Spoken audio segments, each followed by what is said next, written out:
la clase. A ver, sí. Vamos a ver aquí. Ok.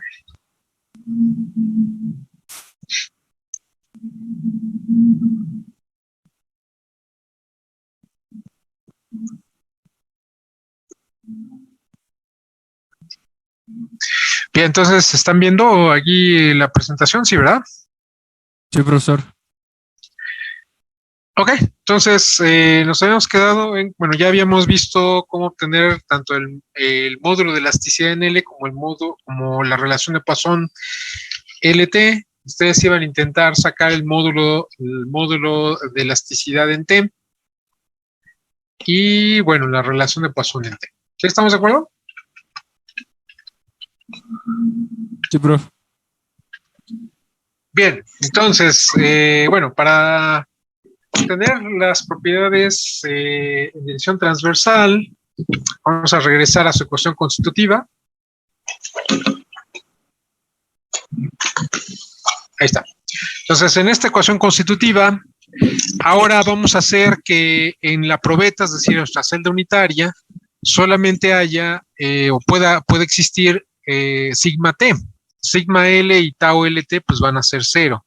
Y cuando se aplican esas condiciones, entonces nos quedan dos ecuaciones. La primera nos dice que epsilon L va a ser igual a menos nu TL entre el módulo de elasticidad en T por sigma T. Y la segunda ecuación nos dice que epsilon T va a ser igual a 1 sobre el módulo de elasticidad en T por sigma T. Bien, entonces de ahí eso nos indica que el módulo de elasticidad, en este caso en T, subíndice T, sale de un diagrama de esfuerzo sigma T contra epsilon T de formación transversal. Entonces, para eso quiere decir que de la segunda ecuación tenemos que despejar sigma T. Entonces, de la segunda ecuación ya despejado sigma T nos queda como sigma T que va a ser igual al módulo de elasticidad en T por epsilon T. Bien, entonces esa ecuación, ¿estamos de acuerdo? Entonces quiere decir que al material le tenemos que imponer epsilon T, pero para que al material se le podamos imponer epsilon T, quiere decir que a nuestra celda unitaria tenemos que elongarlo, tenemos que aplicar un desplazamiento en dirección transversal. Entonces, eso es lo que vamos a hacer.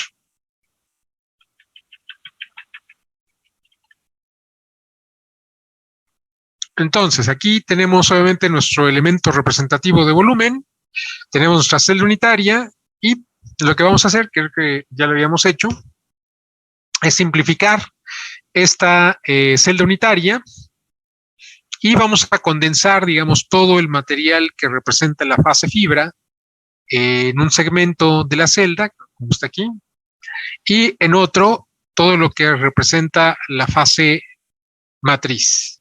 Y aquí nos damos cuenta que nos quedan tres prismas. Nos queda un prisma que representa la fase fibra, nos queda un prisma que representa la fase matriz y nos queda un prisma, obviamente, que representa la celda unitaria de nuestro material compuesto.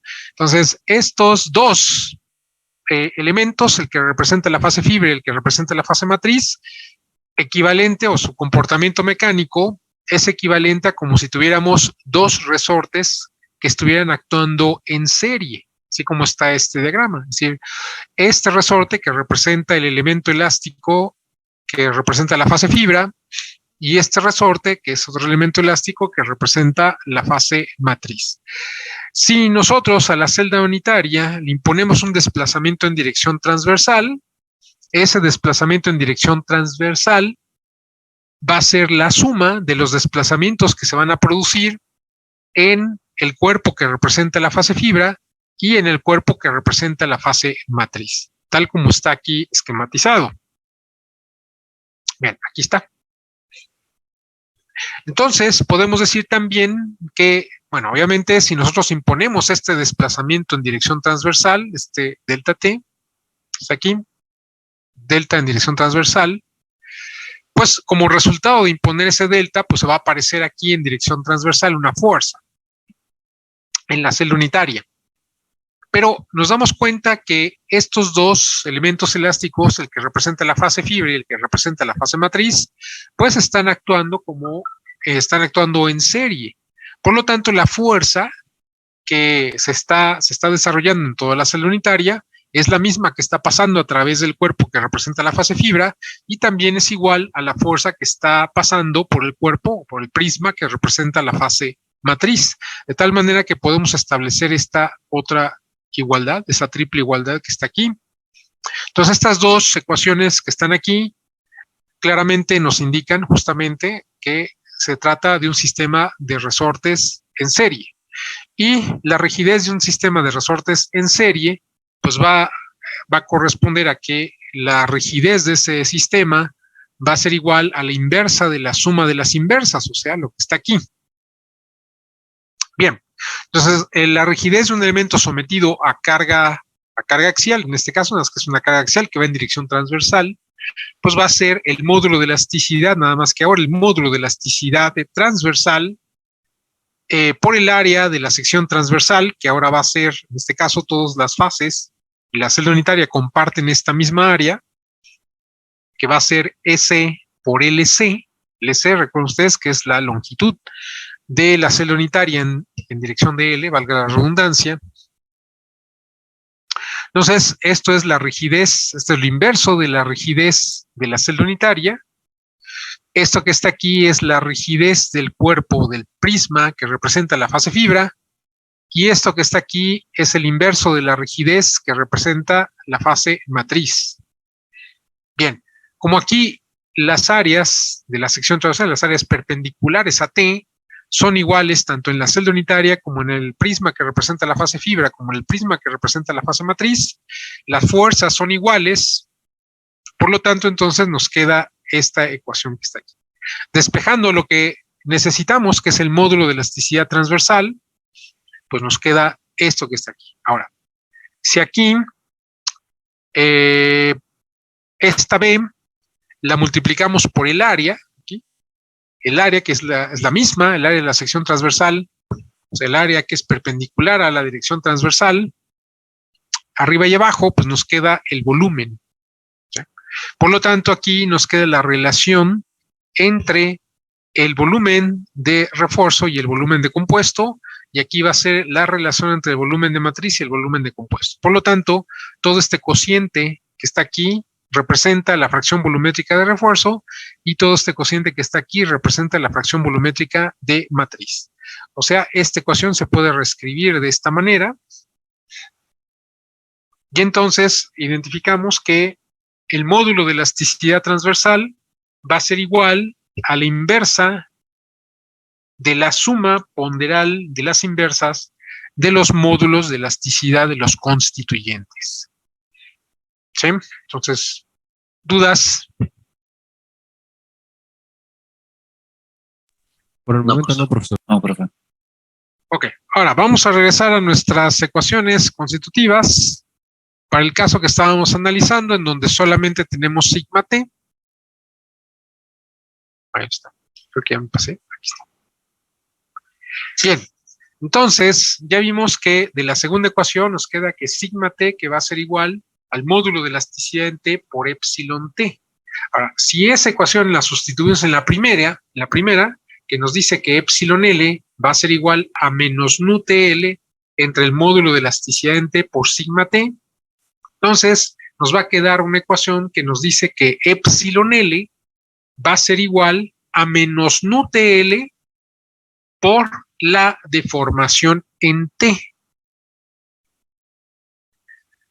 Bien, entonces, a partir de esa, quiere decir que la relación de Poisson TL va a ser la pendiente de la línea recta elástica que aparece en un diagrama de epsilon L contra epsilon T. Obviamente, siendo epsilon T la variable independiente y epsilon L la respuesta. Entonces, esa pendiente va a corresponder a menos la relación de Poisson TL. Bien, entonces para ello, pues igual, en este caso, sería el mismo escenario en el caso anterior. O sea, tenemos que para que en el material aparezca como variable independiente epsilon t, pues entonces necesitamos imponer un desplazamiento en dirección transversal.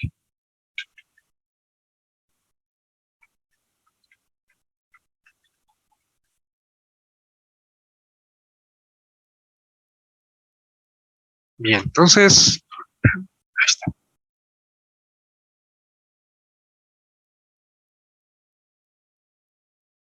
Aquí está.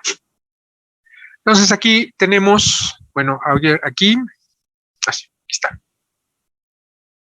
Entonces aquí tenemos nuestra celda unitaria simplificada, que está ya nada más presentada en el plano LT. Entonces vamos a imponer este delta T y obviamente como resultado de ese delta T impuesto, pues va a haber un delta L que si las relaciones de Poisson de los constituyentes son positivas, entonces quiere decir que este delta normalmente va a ser negativo, es decir, se va a encoger en dirección de L cuando se está elongando en dirección transversal. ¿Sí? ¿Está claro? Bien. Ahora, en dirección longitudinal, este delta L pues va a ser igual al delta L que está sufriendo el prisma que representa la fase fibra, y va a ser igual al prisma que representa la fase matriz, y va a ser igual al delta L que está sufriendo la celda unitaria. O sea, lo que está escrito aquí en esta triple igualdad. Mientras que en dirección transversal, el desplazamiento transversal impuesto a la celda unitaria va a ser el resultado de la suma de los desplazamientos transversales que están ocurriendo en el prisma que representa la fase fibra y en el prisma que representa la fase matriz, o sea, lo que está aquí. Bien, entonces a partir de las ecuaciones que nos habían quedado, recuerden ustedes que epsilon L va a ser igual a menos nu TL por epsilon T. Bueno, eso lo podemos llevar al nivel de la estructura, porque epsilon L pues va a ser el delta L entre LC y el desplazamiento transversal, por ejemplo, en la celda unitaria, o la deformación transversal en la celda unitaria va a ser este delta TC entre BC, y lo mismo de manera análoga en cada uno de los prismas, es decir, el desplazamiento transversal en la fase fibra entre BF, pues va a corresponder a epsilon T, pero en el material de la fibra, y delta TM dividido entre BM, pues va a corresponder a la deformación transversal, o sea, epsilon T, pero en la matriz. Y sustituyendo en esas ecuaciones que van a aplicar lo mismo para la celda unitaria, para el refuerzo que para la matriz, lo que obtenemos es justamente estas tres ecuaciones que están aquí. Ahora, si de aquí despejamos lo que sí podemos relacionar entre ellos, que va a ser el desplazamiento transversal, aquí está, este desplazamiento transversal, entonces nos van a quedar estas tres ecuaciones que están aquí. Esto lo sustituimos aquí, en esta ecuación, y obtenemos esto. Obviamente LC, que es la longitud de la celda unitaria, pues es igual, esto pues se cancela. El desplazamiento longitudinal es igual, por lo tanto este también se cancela, y lo que nos queda es esto. Si de aquí despejamos nu-TL, que es lo que queremos obtener, pues entonces llegamos a esta ecuación que está aquí, en donde BF sobre BC va a corresponder justamente a la fracción volumétrica de refuerzo, y BM entre BC pues va a corresponder a la fracción volumétrica de matriz. Quiere decir que la relación de Poisson transversal longitudinal pues va a responder a esta ecuación. Aunque esto es una aproximación, en realidad el valor obtenido por esta ecuación no necesariamente se aproxima a los datos experimentales. Es mejor calcular esta relación de Poisson a partir de los módulos de elasticidad que se habían obtenido anteriormente con las ecuaciones que ya vimos, y de la relación de Poisson LT. Esto a partir de la propiedad de que el tensor que nos representa el comportamiento mecánico del material, en este caso la matriz de flexibilidad, entonces es simétrica y por lo tanto el elemento S21 va a ser igual a S12. Y esto pues nos lleva a esta igualdad. Ahora hay que entender bien que la relación de Poisson-LT y la relación de Poisson-TL no son iguales. No son iguales. De tal manera que lo que tenemos que hacer es justamente de esta ecuación despejar lo que nos interesa, que sería nu-TL, que pues en este caso va a ser igual a la relación de Poisson-LT por la relación de los módulos de elasticidad transversal contra longitudinal. Y esta, pues obviamente es una manera de obtener un valor numérico más cercano a lo que en realidad, bueno, el valor numérico de la relación de Poisson-TL en el material compuesto. Pero obviamente sí podemos estimar la relación de Poisson-LT con la ecuación que acabamos de ver. También podemos estimar el módulo de elasticidad transversal con la ecuación que acabamos de ver. Y también podemos estimar el módulo de elasticidad longitudinal con la ecuación que también ya vimos. Y bueno, poder de aquí despejar nu-TL. Bien, ¿dudas hasta aquí? No, profesor. No, profe. Bueno, ahora nos hace falta, bueno, ya tenemos el módulo de elasticidad en L, ya tenemos la relación de Poisson-LT, tenemos la relación de Poisson-TL y tenemos el módulo de elasticidad en T. Nos hace falta el módulo de corte, GLT. Bien, entonces igual vamos a regresar a nuestra celda unitaria simplificada. Aquí está. Nada más que ahorita la estamos viendo acostada, digamos, aquí está. Bueno, en realidad aquí en lugar de LM, aquí ustedes tienen que ponerle, en lugar de LM es BM, aquí en lugar de LF es BF y en lugar de LC es BC. Pongan ahí, como lo que está aquí. Ahora sí. Entonces, aquí está nuestra celda unitaria simplificada, lo que tenemos aquí. Y el módulo de corte sale, ahora vamos a regresar a nuestra ecuación constitutiva.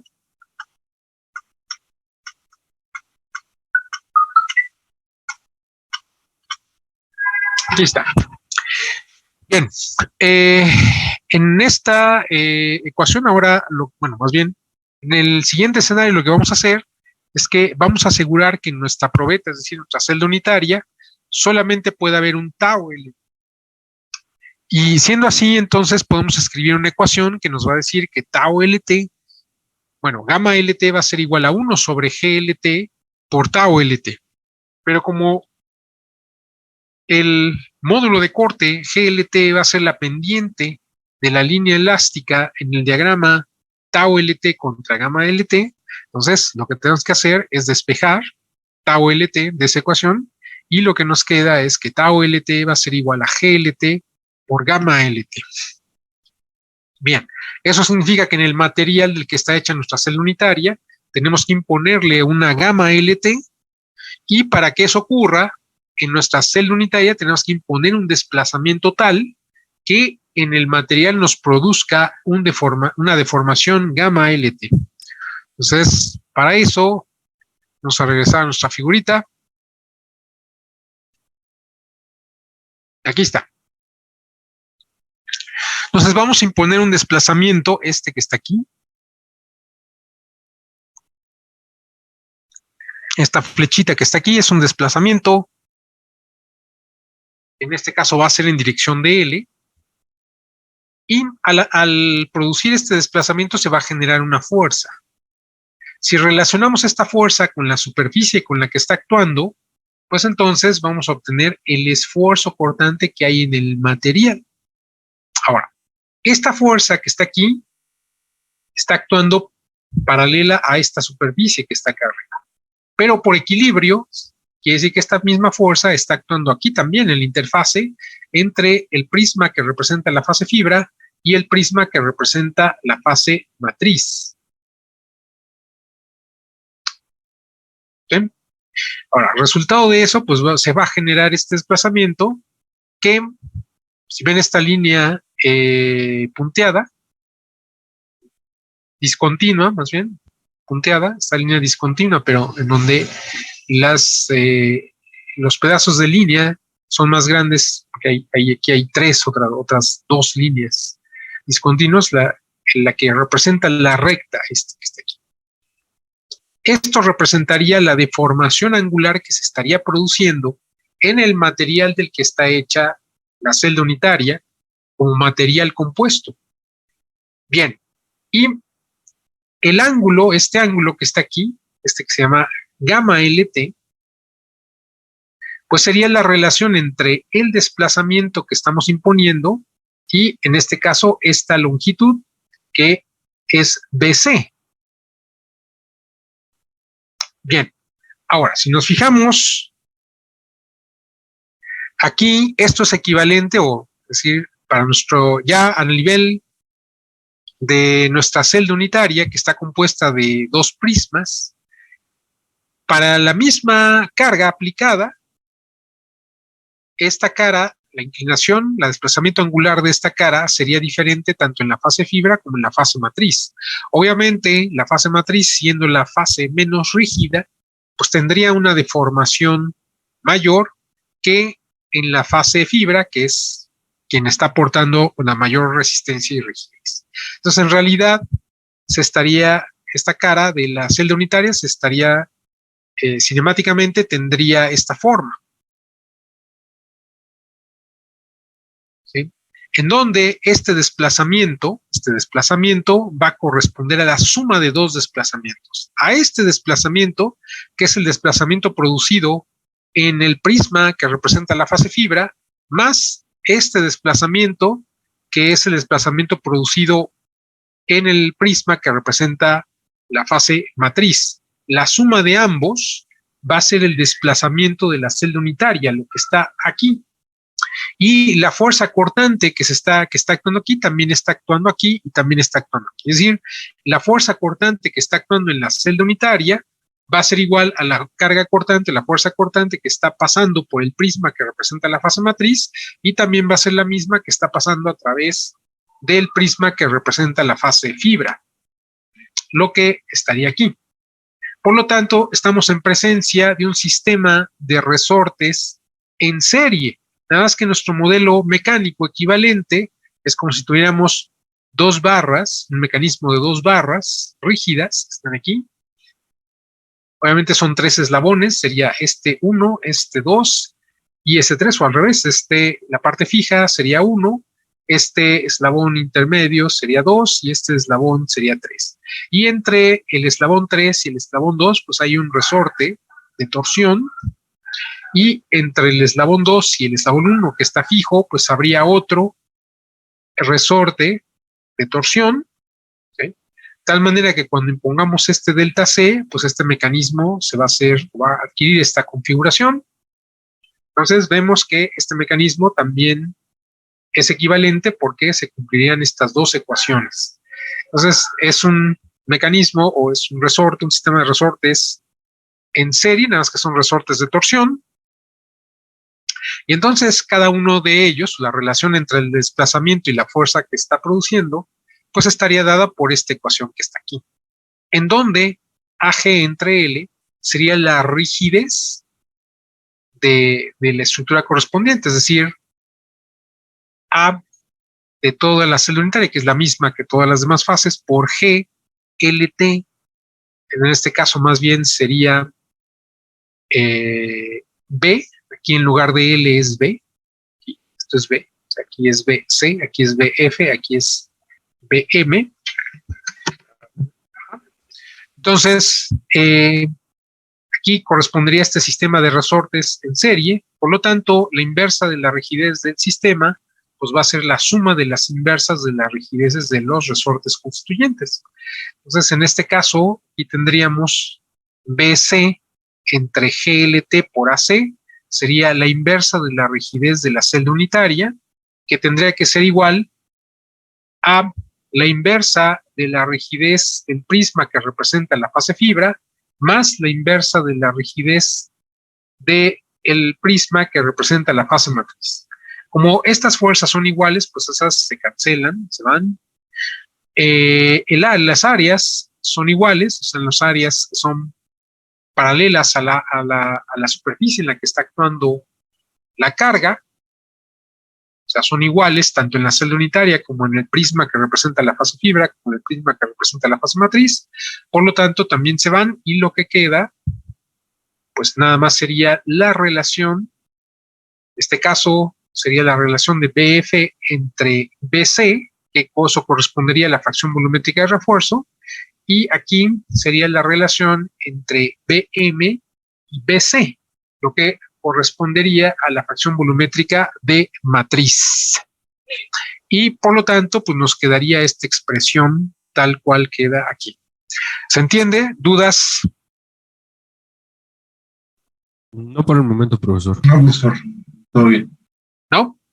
Ok, sí. Entonces ya con eso tendríamos las propiedades, podríamos reconstruir, o sea, ustedes están diseñando una pieza en material compuesto, todavía no existe la pieza, por lo tanto, pues no la pueden ensayar, pero sí saben de qué material es, por lo tanto saben las propiedades, saben qué matriz están ustedes especificando, por lo tanto tienen las propiedades de la matriz, es decir, saben cuánto es el valor del módulo de elasticidad de la relación de Poisson, del módulo de corte de la matriz, que en ese caso pues serían los mismos para cualquier dirección, porque la matriz es ortotrópica, es isotrópica, perdón, y saben de qué fibra le están poniendo a esa pieza, por lo tanto saben el módulo de elasticidad en L del refuerzo, saben el módulo de elasticidad en T del refuerzo, saben la relación de Poisson LT del refuerzo, saben la relación de Poisson TL del refuerzo y saben el módulo de corte LT del refuerzo. Y digo así, es una diferencia porque normalmente las fibras sí podrían ser ortotrópicas. Si, por ejemplo, la fibra de vidrio, esa sería isotrópica, pues solamente tendría un módulo de elasticidad, una relación de Poisson y un módulo de corte.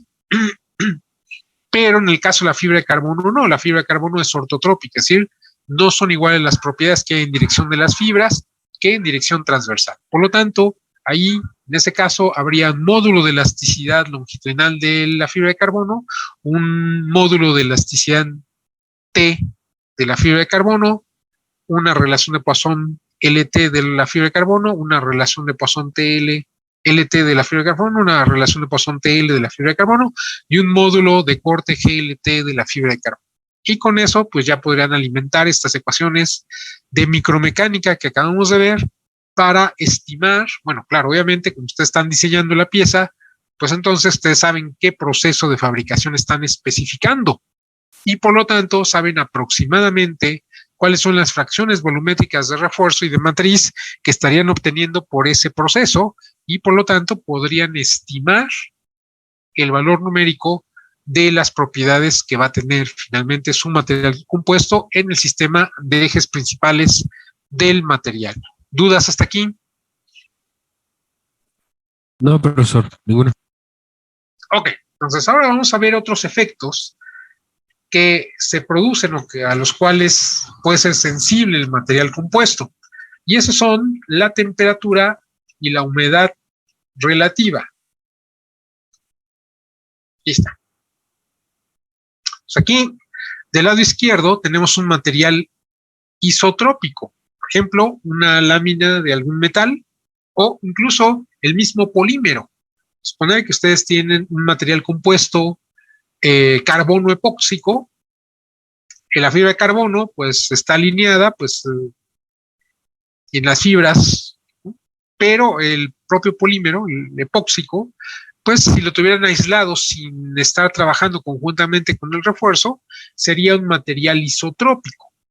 Entonces, el propio matriz epóxica, la propia resina epóxica, podríamos considerar que es isotrópica. Entonces, vamos a suponer que ustedes hacen una lámina de pura resina epóxica, de pura matriz epóxica, y ustedes le imponen un incremento de temperatura. Esa lámina va a crecer en sus dimensiones. Bien, ¿cuánto? Pues ustedes saben, si nos vamos al nivel del material, pues delta T va a estar, o va a afectar por un coeficiente de expansión térmico, hay un coeficiente de expansión térmico, que es una propiedad del material, en este caso, por ejemplo, de la matriz epóxica, de tal manera que el incremento de temperatura multiplicado por ese coeficiente, que en este caso lo vamos a representar por alfa, este alfa es el coeficiente de expansión térmico, nos va a dar como resultado la deformación que se produce de origen térmico. Pero, como estamos hablando de un material isotrópico, pues entonces en cualquier dirección se presentaría la misma deformación para el mismo incremento de temperatura, porque obviamente alfa es una constante.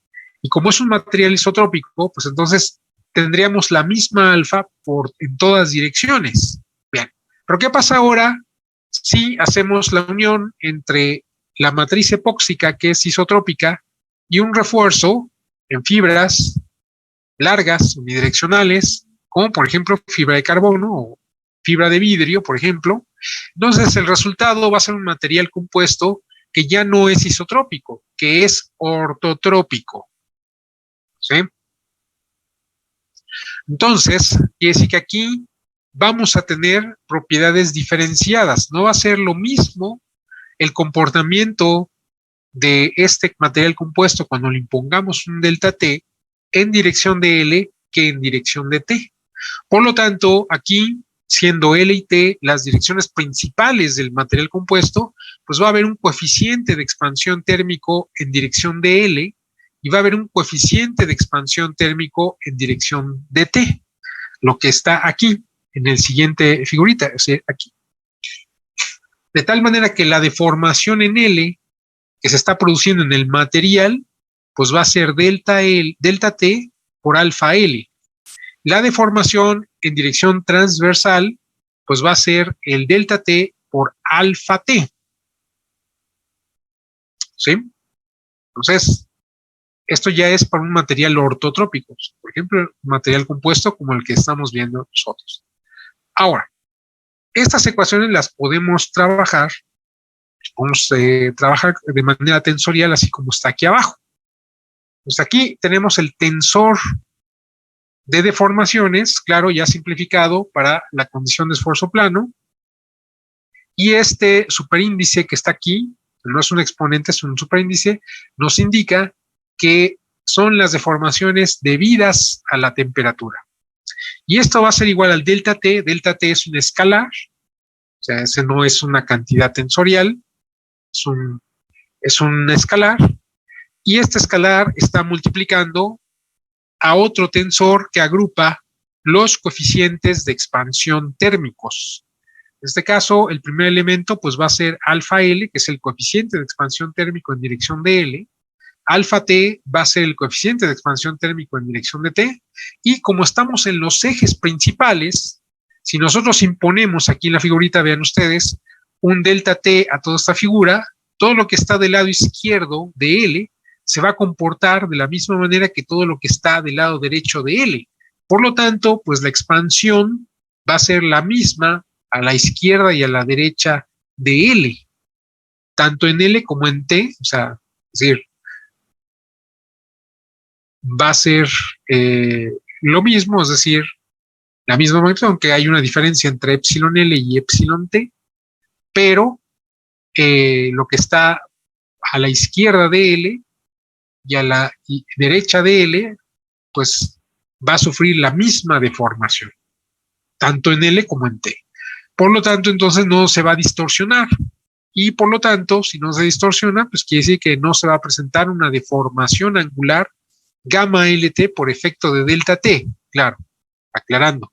Esto cuando tomamos como base un sistema de ejes coordenados que corresponde a el sistema de ejes principales del material.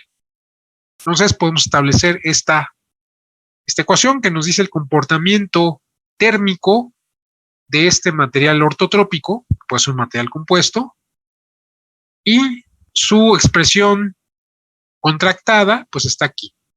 O sea, esto es lo mismo que esto, nada más aquí está desarrollada y aquí está contractada. Bien, ¿dudas hasta aquí? No, profesor, ninguno por el momento. Bien, ahora, vamos a ver también el efecto higrométrico. Es decir, todos los polímeros absorben humedad, todos, algunos más, algunos menos. Eso no ocurre con los metales. Ustedes pueden meter una hoja de aluminio en agua, al mar, por ejemplo. Lo que va a pasar tal vez es que se corroa, se va a corroer, pero no va a cambiar sus dimensiones porque no va a absorber humedad. Pero el caso de los polímeros sí absorben humedad. El puro polímero, pues es un material isotrópico. Por lo tanto, entonces, solamente va a tener un coeficiente de expansión higrométrico que le vamos a identificar con esta letra beta. Pero cuando el polímero está actuando de manera conjunta con un refuerzo, ¿sí? Entonces formamos un material compuesto con fibras unidireccionales, así como el que está aquí, en la extrema derecha. Entonces, por ese hecho, aunque las fibras no absorban humedad, por ejemplo, caso de la fibra de vidrio, pues no va a absorber humedad, sí va a absorber la matriz, pero como están actuando de manera conjunta, que esa es la definición de material compuesto, entonces por ese hecho, o sea, combinamos un arreglo de fibras que se comportan ortotrópicamente y le acoplamos una matriz que las está envolviendo, que es isotrópico, pues el resultado es un material ortotrópico. Por lo tanto, entonces, el material compuesto, ¿sí?, va a tener un coeficiente de expansión higrométrico tanto en dirección longitudinal y otro en dirección transversal, como estamos aquí. Y la deformación producida por ese efecto, pues va a estar dada por esta expresión. Es decir, la deformación en L producida por el incremento de humedad, esta delta H es el incremento de humedad relativa, pues obviamente va a ser este delta H por el beta L. La deformación transversal de origen higrométrico, pues va a ser el incremento de humedad relativa por el coeficiente de expansión higrométrico en dirección de T, o sea, lo que está aquí. Esto lo podemos expresar en esta ecuación tensorial que está aquí abajo. Aquí tenemos el tensor de deformaciones, pero son las deformaciones de origen higrométrico, que va a ser igual al delta H. Delta H es un escalar, y este delta H está multiplicando este tensor que agrupa los coeficientes de expansión higrométricos. Como estamos en los ejes principales del material, entonces no hay, digamos, acoplamiento entre el comportamiento en extensión y el comportamiento en corte. Por lo tanto, entonces, no hay beta LT, sino es un 0. O sea, si nosotros imponemos un delta H, se va a expandir lo mismo en dirección de L, lo que está a la izquierda de L que lo que está a la derecha. Por lo tanto, no nos va a producir una distorsión. O sea, en el sistema de ejes principales del material, entonces, ni delta T y delta H, pues van a producir deformaciones axiales, pero no van a producir deformaciones angulares. Claro, cuando estamos en un sistema de ejes coordenados que coincide con los ejes de simetría del material. Y esta expresión tensorial la podemos también escribir de manera contractada, como lo que está aquí abajo. ¿Dudas hasta aquí? No, ¿Dudas? Bien. Todo bien. Entonces, si ahora acoplamos todos estos efectos, es decir, las deformaciones de origen mecánico, las deformaciones de origen térmico y las deformaciones de origen higrométrico, pues entonces vamos a tener esta expresión. Aquí sumamos, que va a ser el tensor, ¿sí? Perdón que lo interrumpa, creo que se va a cortar la... Bueno, entonces nos salimos y nos volvemos a